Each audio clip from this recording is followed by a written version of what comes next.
السلام علیکم ورحمۃ اللہ وبرکاتہ۔ مخالفت ثقات،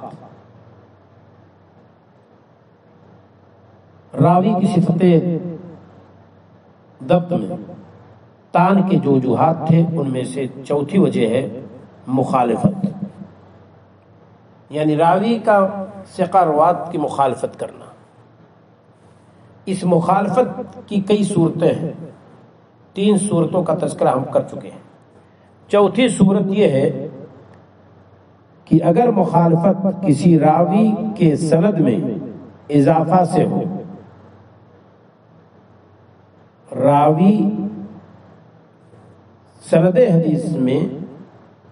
ایک معروف سند ہے، اس کے اندر ایک دوسرے راوی کا اضافہ کر دے، تو اب اس اضافہ کے ذریعے سے بھی مخالفت ہوتی ہے، اور اس کو کہتے ہیں المزید فی متصل الاسانید۔ اس نے جو اضافہ کیا ہے وہی زیادہ کیا ہے، اور مزید اسم مفعول کا صیغہ ہے، وہ حدیث جس کے اندر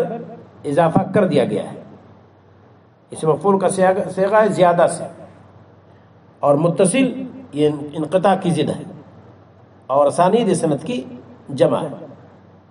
یعنی وہ سند جو کامل تھی، مکمل تھی، متصل تھی، اس کے اندر ایک راوی کا اضافہ کر دیا گیا ہے۔ اصطلاحی تعریف ذرا دیکھیے، زیادۃ راو فی اثناء سند ظاہرہ الاتصال، ایک ایسی سند جس کا ظاہر دلالت کرتا ہے کہ سند متصل ہے، اس کے اندر ایک راوی کا اضافہ کر دینا، یہ المتصل فی متصل الاسانید کی تعریف ہے۔ کیا حکم ہے اگر متصل سند کے اندر کوئی راوی آ کر کے وہاں اضافہ کرتا ہے، تو اس کا مطلب کہ اس کے ضبط کے اندر کمی ہے، لیکن یہ اضافہ جو اس نے کیا ہے یہ مردود کے قسم سے ہے، لیکن اس پر اسے کب رد کیا جائے گا، کب قبول نہیں کیا جائے گا، اس کی 2 شرط ہیں۔ پہلی شرط یہ ہے کہ جس نے اضافہ کیا ہے اس سے وہ راوی زیادہ قوی ہے حفظ کے اعتبار سے، قوت کے اعتبار سے، حدیث کے باب میں، روایت درایت حدیث کے باب میں، جس نے اضافہ نہیں کیا ہے، یعنی جس شخص نے اضافہ کیا ہے اس سے وہ شخص زیادہ قوی ہے، اس کے ہاں اتقان کہیں زیادہ ہے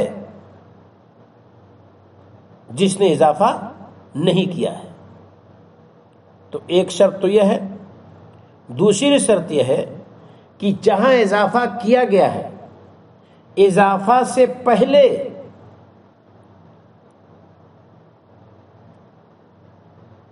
آگے اور پیچھے دونوں راویوں کے مابین سماع کی صراحت تھی، جیسے مالک عن نافع، ہر کوئی جانتا ہے کہ امام مالک روایت کرتے ہیں نافع سے، اب امام مالک اور نافع کے بیچ میں ایک دوسرے راوی کو لا کر کے داخل کر دے راوی، جبکہ امام مالک نے سماع کی صراحت کی ہے نافع سے، تو یہ دوسرا راوی امام مالک اور امام نافع کے بیچ میں جو ہوگا، یہی سند اب متصل الاسانید، المزید فی متصل الاسانید ہو گئی، یہ سند وہ سند جس کے اندر اضافہ کر دیا گیا۔ تو اس اضافے کو کب رد کر دیا جائے گا، کب چھوڑ دیا جائے گا؟ نمبر 1، جس نے اضافہ کیا ہے وہ درجے کے اعتبار سے، قوت کے اعتبار سے، حفظ و اتقان کے اعتبار سے کم ہو، اور جس نے اضافہ نہیں کیا ہے وہ زیادہ قوی ہو۔ اور دوسری شرط یہ ہے کہ مقام اضافہ میں جو میں نے مثال دی، مالک النافع عن ابن عمر، تو امام مالک و نافع کے مابین سما کی صراحت ہے کہ امام مالک کہتے ہوں حدثنی نافع یا سمیت نافع. اب وہاں بیچ میں کوئی راوی لا کر کے کرے تو اس کا مطلب واضح ہے کہ یہاں ایک راوی کا اضافہ کیا گیا ہے. تو یہ دونوں شرطیں اگر پائی جائے تو اس زیادتی کو رد کر دیا جائے گا، قبول نہیں کیا جائے گا. السلام علیکم ورحمۃ اللہ وبرکاتہ.